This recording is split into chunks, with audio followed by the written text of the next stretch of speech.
Hi everybody, today I wanted to show you how to make SURTI UNDHIU in the Instant Pot.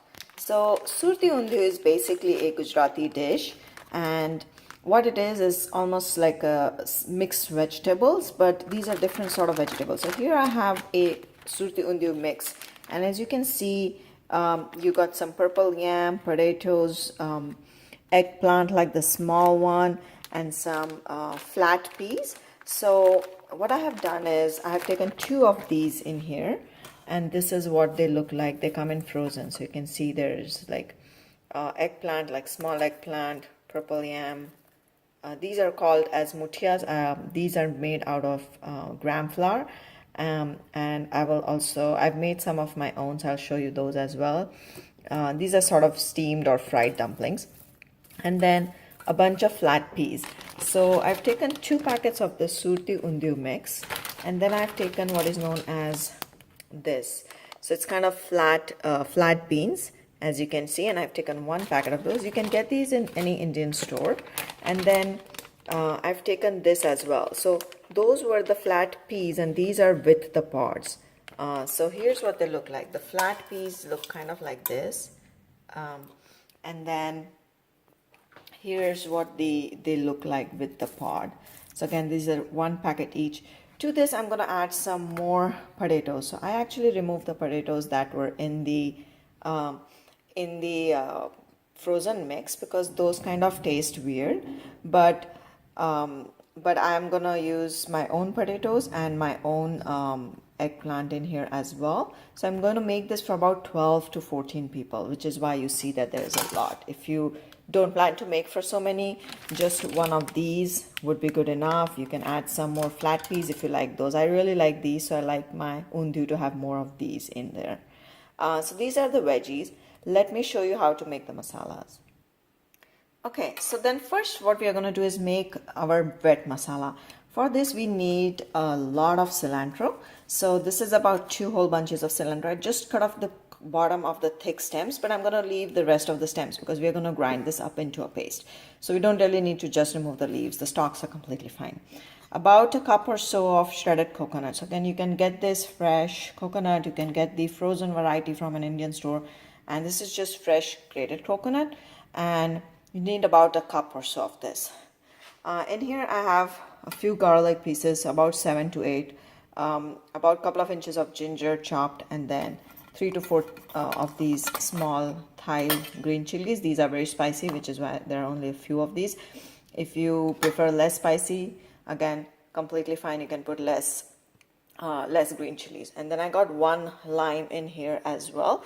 So what I'm going to do is put everything in my Vitamix and grind this, add some water as needed, add the lemon as well, and make a wet paste out of this. As you can see, I got a paste in here. I'm going to add a little bit of water in here just to kind of clean this out. And then I'm going to dump all of my vegetables in here except for the whole flat beans. So I added a bit of salt in here. And I'm going to just put in all of my frozen vegetables. So I mean like the mix that I had. I fished out the muthia from here because I want to put it in later.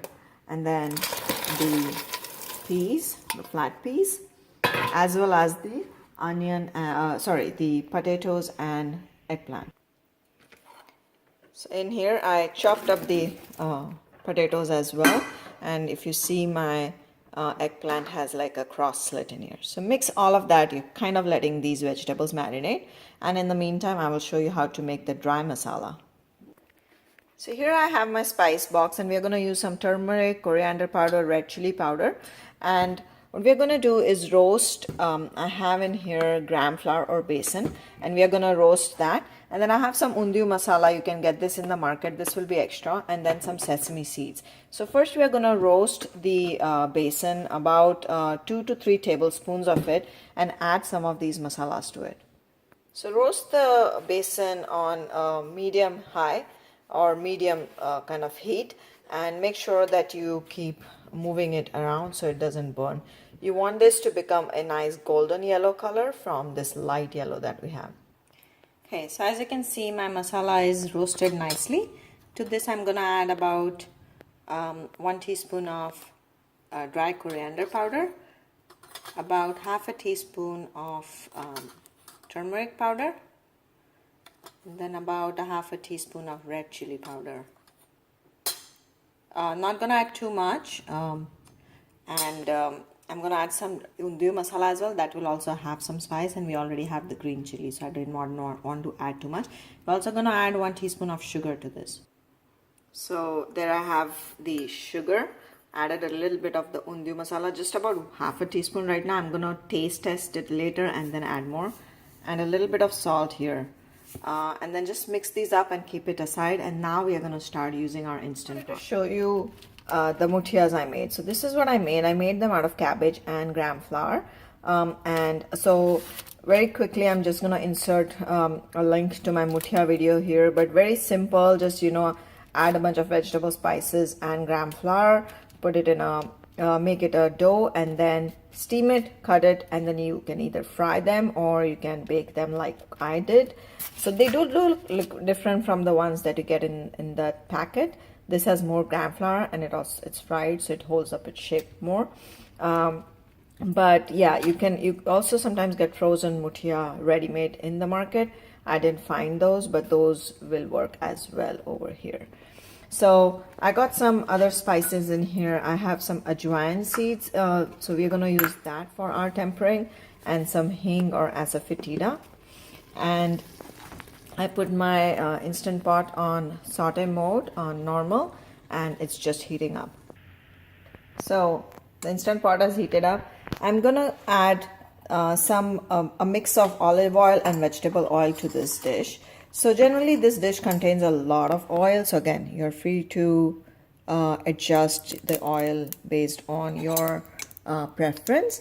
So I added like a tablespoon to a half of vegetable oil, and then some more of olive oil.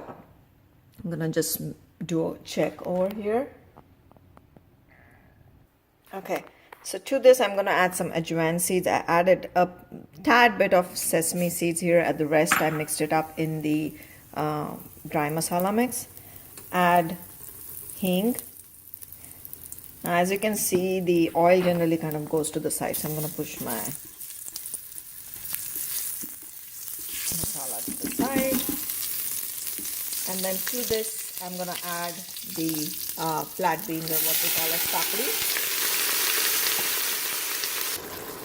So just sauteed these for a few minutes, just so that water evaporates, because we added frozen papri to this. If you find fresh, that's the best. So really, again, it's not very easy to find these particular Indian vegetables fresh in the US, but if you do, awesome.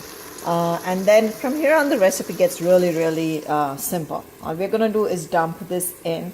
Once it has sauteed a little bit more, put in the dry masala, add some more salt, and then we are going to finish it up on manual mode.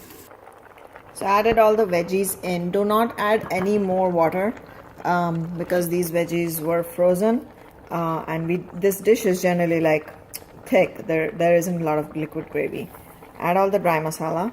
Once I mix this up, which I need a little bit of, put a little bit more power into this because there is a lot going on here. I will show you if I need to add some more UNDHIU masala or not.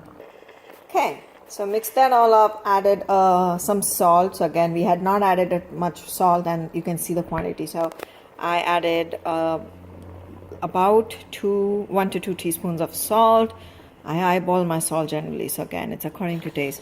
I dumped in the muthia that came with the packet. The rest of them we are going to do it after the first cooking that we do on manual mode. I also added a bit more sugar and a bit more UNDHIU masala.